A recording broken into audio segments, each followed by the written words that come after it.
నమస్తే ఫ్రెండ్స్, నేను మీ Errabelli Rajinikanth, political analyst. Janapaksham talk షోకి స్వాగతం, సుస్వాగతం. తెలంగాణ రాష్ట్రంలో మున్సిపల్ ఎలక్షన్ నోటిఫికేషన్ వచ్చేసింది. ఈ ఎలక్షన్లో పోటీ చేయడానికి ఎంతోమంది రెడీ అవుతున్నారు. కానీ ఈ మున్సిపల్ ఎలక్షన్స్లో ఏ లీడర్లు పోటీ చేయాలి, ఆ లీడర్లకు ఉండాల్సినటువంటి ప్రధానమైన 10 లక్షణాలు ఏంటి, అసలు ఎవరు పోటీ చేస్తే ఈ ఎలక్షన్లో గెలవబోతున్నారు, ఎవరు పోటీ చేస్తే గెలవరు, ఎలాంటి లీడర్లు పోటీ చేస్తే ప్రజలు ఓటేయాలనేటువంటి అంశాలపై నా విశ్లేషణ చెప్పడం కోసం నేను ఈ వీడియోని చేస్తున్నాను. ఈ వీడియోలో ప్రధానంగా 10 లక్షణాలు అంటే 10 క్వాలిటీస్ని నేను వివరించబోతున్నా. ఒకవేళ మీకు పోటీ చేయాలనుకున్న నాయకులకు గనక ఈ 10 లక్షణాలలో కనీసం 7 లక్షణాలు ఉంటే మీరు పోటీ చేయండి. ఒకవేళ మీకు 7 లక్షణాలు లేకపోతే మీరు పోటీ నుంచి విరమించుకోండి, ఎందుకంటే మీరు గెలిచే అవకాశం ఉండదు. నేను చాలా ఖచ్చితంగా చెప్తున్నా, ఈ 7 లక్షణాలు లేకపోతే అవుట్ ఆఫ్ దిస్ 10 మీకు గెలిచే అవకాశం ఉండదు అన్నది వాస్తవం. అదేందో తెలియాలంటే మీరు వీడియోని చివరి వరకు చూడాల్సిందే. అంతేకాదు, ప్రజలు కూడా ఎవరికి ఓటేయాలనే దానిపై సందేహం ఉంటే వీడియోని చూస్తే మీకు ఆ క్వాలిటీస్ ఉన్న నాయకుడు దొరికితే వాళ్ళకి ఓటేయండి, వాళ్ళని గెలిపించడానికి ప్రయత్నం చేయండి. సో ఈ మున్సిపల్ ఎలక్షన్లో పోటీ చేసేటువంటి నాయకుడికి ఉండాల్సినటువంటి ఫస్ట్ క్వాలిటీ ఏంటంటే, ఆ నాయకుడు స్థానికుడై ఉండాలి, అదే మున్సిపాలిటీలో నివసిస్తూ ఉండాలి, అదే మున్సిపాలిటీని పట్టుకొని ఉండే సమయం ఉన్న నాయకుడై ఉండాలి.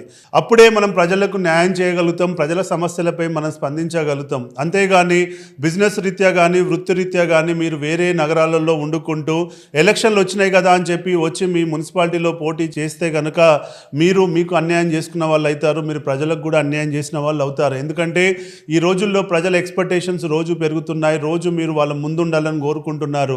కాబట్టి మీరు ఎక్కడో ఉండి మీరు ఏదో వీక్లీ 1 టైం 2 టైమ్స్ వచ్చి మున్సిపాలిటీలో వర్క్ చేస్తాము అని అంటే కష్టం అవుతుంది. కాబట్టి దయచేసి మీరు దూరంగా ఉన్న వాళ్ళు, మున్సిపాలిటీలో లేని వాళ్ళు, నాన్ లోకల్స్ దయచేసి ఎలక్షన్లో పోటీ చేయకండి. లోకల్ ఉన్న వాళ్ళని ఎంకరేజ్ చేయండి, లోకల్ ఉన్న వాళ్ళకి మీరు సపోర్ట్ చేయడానికి ప్రయత్నం చేయండి. సో మున్సిపల్ ఎలక్షన్స్లో పోటీ చేయాలనుకున్న నాయకుడికి ఉండాల్సినటువంటి రెండవ క్వాలిటీ విషయానికి వచ్చినట్లయితే, ప్రజల సమస్యలపై మీకు అవగాహన కలిగి ఉండాలి. అంటే ఆ మున్సిపాలిటీలో కానీ ఆ వార్డులో కానీ ప్రజల యొక్క ప్రధాన సమస్యలు ఏంటి, అంతకుముందు ఉన్నటువంటి కౌన్సిలర్స్ ఎలా ఫెయిల్ అయ్యారు, వాళ్ళు ఎందుకు చేయలేకపోయారు, సో ప్రజలు యొక్క ఆర్థిక ఇబ్బందులు ఏంటి, సామాజిక ఇబ్బందులు ఏంటి, వాటిపై మీకు క్షుణ్ణంగా అవగాహన కలిగి ఉండాలి. అవగాహన కనుక కలిగి ఉన్నట్లయితే డెఫినెట్గా మీరు ఎలక్షన్స్లో కనుక ఆ ఎజెండాతో కనుక మాట్లాడితే డెఫినెట్గా ప్రజలు మీ వైపు చూస్తారు, మీకు ఓటేసి గెలిపించే అవకాశం ఉంటుంది. ప్రజల సమస్యలపై అవగాహన లేకున్నా, సమస్యలపై స్పందించే మనసు లేకున్నా దయచేసి మీరు ఎలక్షన్స్కి దూరంగా ఉండండి. సో మున్సిపల్ ఎలక్షన్స్లో పోటీ చేసేటువంటి నాయకుడికి ఉండాల్సినటువంటి మూడో క్వాలిటీ విషయానికి వచ్చినట్లయితే, ఆ నాయకుడికి ఒక pro development, pro welfare mind set ఉండాలి.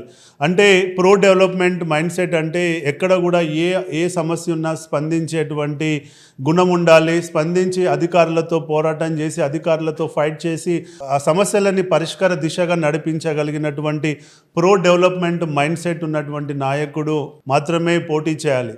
అంతేకాకుండా అక్కడ ఉన్నటువంటి ప్రజల యొక్క సంక్షేమం పరంగా అవగాహన కలిగి ఉండి, ప్రజల సంక్షేమానికి ఎక్కువగా విలువిచ్చేటువంటి మనసున్న నాయకుడు మాత్రమే ఇప్పుడు రాబోయే మున్సిపల్ ఎలక్షన్స్లో పోటీ చేస్తే బాగుంటుంది. ఇక మున్సిపల్ ఎలక్షన్లో పోటీ చేసే నాయకుడికి ఉండాల్సినటువంటి 4వ ప్రధానమైన క్వాలిటీ ఏంటంటే, ఆ నాయకుడు ఆర్థికంగా చాలా బలంగా ఉండాలి. ఎందుకంటే ఈరోజు ఎలక్షన్స్ ఎంతో ఖర్చుతో కూడుకొని ఉన్నాయి.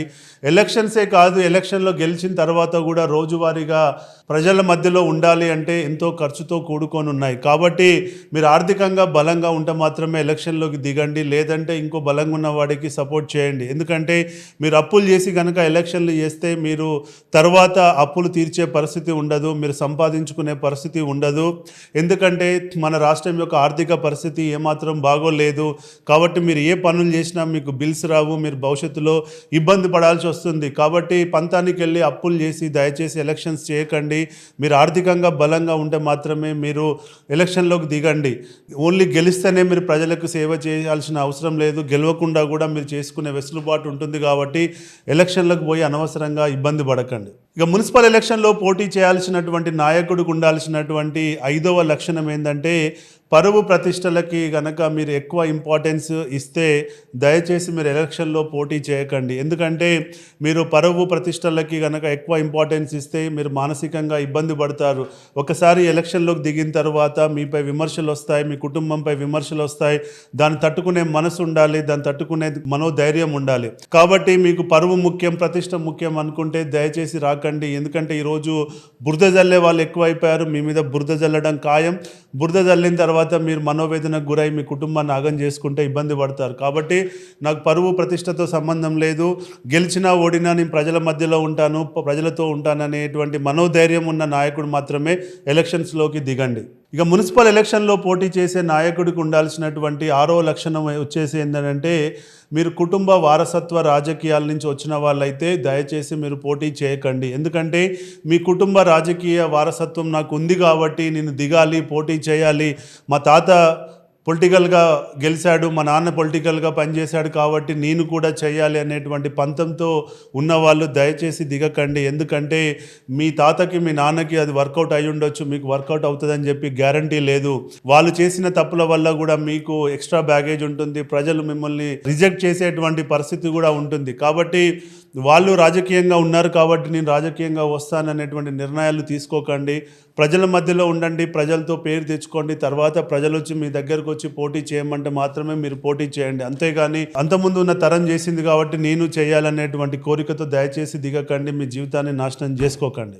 మున్సిపల్ ఎలక్షన్లో పోటీ చేసే నాయకుడికి ఉండాల్సినటువంటి 7వ లక్షణం ఏంటంటే ఒక ప్రో డెవలప్మెంట్ ఎజెండాతో ముందుకు రావాలి. అంటే మీరు మీ మున్సిపాలిటీకి ఏం అవసరం ఉంది, మీ వార్డుకి ఏం అవసరం ఉంది అనేటువంటి ఒక మేనిఫెస్టోని తయారు చేసుకొని ప్రో డెవలప్మెంట్ ఎజెండాతో ప్రజల్లోకి వచ్చి ప్రజలను మెప్పించి ఓటు అడగండి. అంతేగాని నేను కులంపై రాజకీయం చేసి గెలుస్తాను, నేను మతంపై రాజకీయం చేసి గెలుస్తాను, లేదంటే నేను డబ్బు పెట్టి గెలుస్తాను, లిక్కర్ పంచి గెలుస్తాను, ఈ ఎజెండాలతో కనుక మీరు దిగితే మీరు భంగపడతారు. ఎందుకంటే ఇవాళ ప్రజలు డబ్బిస్తే ఓటేసే పరిస్థితిలో లేరు, ఓటర్లకి మందు వస్తే ఇలా ఓటేసే పరిస్థితి లేదు, కులంపై మాట్లాడితే ఓటేసే పరిస్థితి లేదు. ఇలా మీ కులం వాళ్ళే మీకు ఓటేస్తారంటే డౌట్. కాబట్టి మీరు దయచేసి ఇలాంటి అంశాలపై అంతకుముందు ఎవరో ఎలక్షన్ చేసి ఉంటారు, కానీ అదే విధంగా మీరు ఎలక్షన్ చేస్తారంటే మీరు ఇబ్బంది పడతారు. దయచేసి అలాంటి మైండ్ సెట్ కనుక ఉంటే మీరు ఎలక్షన్ నుంచి తప్పించుకోండి.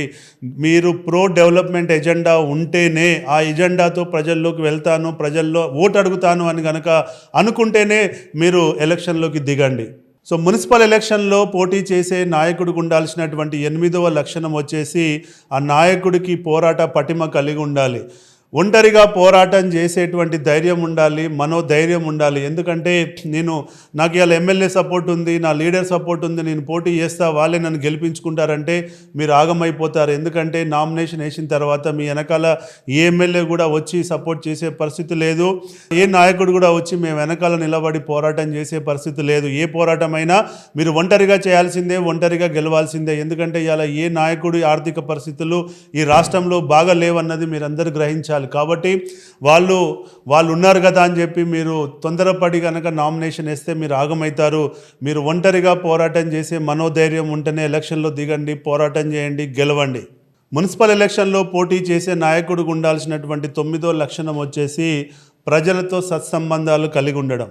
అంటే మీరు ఇప్పటికే ప్రజల మధ్యలో ఉంటూ ప్రజల సమస్యలపై స్పందిస్తూ ప్రజలకు ఏదో ఒక రకంగా మీరు పనిచేసి పెడుతూ మంచి సంబంధాలు ఉన్న వాళ్ళు మాత్రమే దిగండి ఎలక్షన్స్లోకి. అంతేగాని ఎవరితో సంబంధాలు లేకుండా ఏదో పార్టీ నాకు టికెట్ ఇస్తుంది అని చెప్పి మీరు నా దగ్గర డబ్బు ఉందని చెప్పి దిగితే మీరు ఆగమైపోతారు. ఎందుకంటే ఈరోజు లోకల్ బాడీ లీడర్స్కి ఉండాల్సిన ప్రధానమైనటువంటి లక్షణం ఏంటంటే ప్రజల మధ్యలో ఉంటూ ప్రజలతో సత్సంబంధాలు కలిగిన వాళ్ళకే ప్రజలు ఓటు వేస్తారు, ప్రజలు గెలిపించుకుంటారు. ఎందుకంటే రేపు ఏ ఆపద వచ్చినా కానీ మీరు వాళ్ళకు సహాయం చేస్తారనేటువంటి కాన్ఫిడెన్స్ వాళ్ళలో ఉంటుంది. కాబట్టి వాళ్ళు మీ వైపు చూసే అవకాశం ఉంటుంది. అంతేగాని ప్రజలతో సత్సంబంధాలు లేకుండా డైరెక్ట్గా పారాషూట్లో దిగేసి హెలికాప్టర్ రైడ్తో వచ్చి టికెట్ తీసుకొని పార్టీ పెద్దలతో సత్సంబంధాలు ఉంటే సరిపోదు. పార్టీ పెద్దల సత్సంబంధాలు రాబోయే మున్సిపల్ ఎలక్షన్లో గెలిపియవు.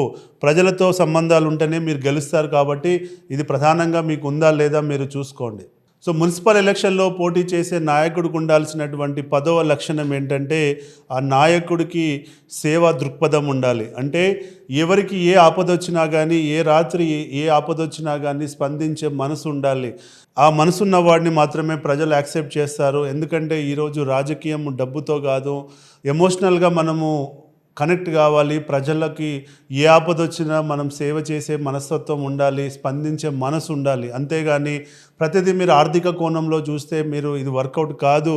దయచేసి మీరు అలాంటి ఆర్థిక కోణంలో చూసే వాళ్ళు ఎలక్షన్లోకి దిగకండి. ప్రజల సమస్యలపై ప్రజలకు ఆపదొస్తే నేనున్నాను అనేటువంటి మనసు స్పందన ఉంటేనే, మీకు ఆ సేవాభావం ఉంటేనే, ఇప్పటికే మీరు ఎంతో సేవ చేసి నా అనుభవం ఉంటేనే మీరు ఎలక్షన్లో దిగండి. అంతే తప్ప తొందరపడి ఎలక్షన్లోకి దిగకండి. ఇదండి 10 లక్షణాలు నేను మీ ముందు ఉంచాలనుకున్నా. కాబట్టి మీరు కుటుంబ సభ్యులంతా కూర్చోండి, ఈ వీడియోని చూడండి. మీ కుటుంబం నుంచి పోటీ చేసే నాయకుడికి ఈ 10ట్లో కనీసం 7 లక్షణాలు ఉంటే వాళ్ళని పోటీ చేయమని చెప్పి ఎంకరేజ్ చేయండి. లేదనుకుంటే వాళ్ళను విరమించుకోమని చెప్పండి. అంతేకాదు ఆ పార్టీ పెద్దలు కూడా మీరు టికెట్లు ఇచ్చే సమయంలో మీ నాయకులకి ఈ 10 అంశాలపై ఎన్ని క్వాలిటీస్ ఉన్నాయో అనేది మీరు కూడా విశ్లేషించుకొని టికెట్లు ఇస్తే పార్టీకి మంచిది, సమాజానికి మంచిది అన్నది నేను చెప్పాలనుకుంటున్న పాయింట్. ఇక ఓటర్లకు చెప్పాలనుకుంటున్న పాయింట్ ఏంటంటే, మీరు ఓటు వేసే ముందు ఈ 10 అంశాలలో మీ లీడర్కి ఎన్ని క్వాలిటీస్ ఉన్నాయనేది మీరు విశ్లేషించుకోండి. ఎక్కువ క్వాలిటీస్ ఉన్న నాయకుడిని మీరు పార్టీలకు అతీతంగా మీరు ఓటేయండి, వాళ్ళని గెలిపించండి. వాళ్ళు మీ మున్సిపాలిటీని అభివృద్ధి చేసి పెడతారని చెప్పి నేను ఆశిస్తున్నా. కాబట్టి ఈ వీడియో నచ్చితే 10 మందికి షేర్ చేయండి. జై హింద్.